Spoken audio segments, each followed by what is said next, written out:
pelajari, harus kita dalami dalam mencapai kebenaran dalam beragama, bukan bid'ah. Jadi tidak semua yang ada zaman Rasulullah itu bid'ah.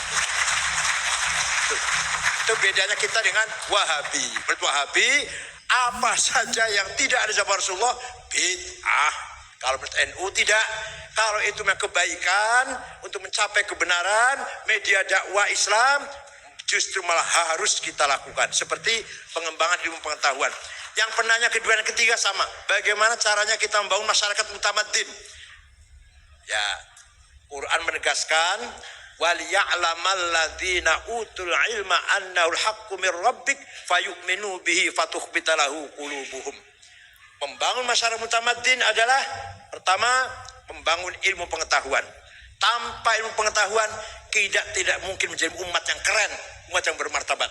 Setelah berada ilmu pengetahuan, mencari ilmu pengetahuan, baru fayu'minu bih, kita perkuatkan iman kepada Allah setelah berdasarkan ilmu pengetahuan. Kemudian kita membangun kesejahteraan. Ini agak sedikit. Manusia punya hawa nafsu. Punya apa? Ada dua. Ghadobiyah dan syahwatiyah. Ghadobiyah, saya harus jadi presiden. Itu ghadobiyah namanya. Saya harus jadi pemimpin, komandan, imam, direktur. Ghadobiyah. Tapi kalau niatnya baik, tujuannya baik, caranya baik, bukan nafsu ghadobiyah, ganti namanya himmah, cita-cita. Apa namanya? Saya ingin jadi anggota DPR, saya ingin jadi ketua umum LDI. Tujuannya begini. Itu namanya himmah. Nabi Muhammad orangnya himmahnya besar. Muhammadun qaimun lillahi dzu himami, Muhammadun shadiqul aqwali wal kalimi, Muhammadun thabitul mitsaqi hafidhuhu, Muhammadun thayyibul akhlaqi wasyiyami. Nabi Muhammad orang himmahnya besar. Suatu ketika dirayu oleh pamannya, Muhammad berhenti dulu dakwahnya ya, kamu akan diancam akan dibunuh oleh Abu Jahal. Berhenti dulu ya, nanti kalau udah tenang baru dakwah lagi. Kira-kira orang DI gitu kan gimana kira-kira? Langsung berhenti ya. Nabi jawabnya, wallahi law wada'u syamsa fi yamini wal qamara fi yasari ala an atruka hadzal amr ma taraktu hatta ahlika duna. Demi Allah paman, seandainya Abu Jahal meletakkan matahari tangan kananku, bulan di tangan kiriku, agar aku berhenti dakwah, tidak akan berhenti sampai Islam menang. Gitu enggak DI? Gitu tidak? Itu namanya himmah namanya. Ayo bunyi bareng. LDI harus menang. Himmah namanya, bukan nafsu ghadobiyah. Apa namanya? Dah, ringkas saja. Ini psikologis belajar. Psikologi ini, ilmu jiwa Islam. Yang kedua, syahwatiyah.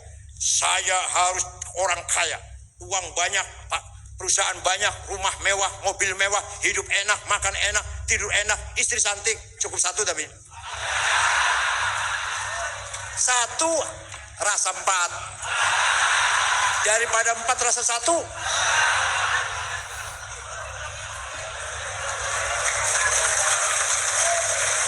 Itu saya harus jadi orang kaya. Itu namanya nafsu syahwatiyah. Apa? Tapi kalau niatnya bagus, tujuannya bagus. Kalau saya kaya, fakir miskin saya bantu. Zakat, infak, sedekah, jariyah, wakaf, hibah, nazar. Kiai-kiai yang belum pernah umroh, saya umrohkan. Madrasah-madrasah, musola, masjid, saya bangun. Baik gak itu? Baik gak itu? Namanya bukan nafsu syahwatiyah, namanya azimah. Apa? Ala qaddi ahlil azmi ta'til azaimu wa ta'ti ala qadril kiramil makarimu fatakburu fi ainis saghiri sigharuha wa tasgharu fi ainil azimil adhaimu. Makarim kemuliaan, adhaim prestasi kebesaran harus diraih dengan azimah. Sayyidina Utsman kaya, pernah sedekah gandum diangkut 700 gerobak. Sayyidina Utsman, sahabat padahal. Syekh Abdul Qadir Jilani, waliullah, orang Baghdad.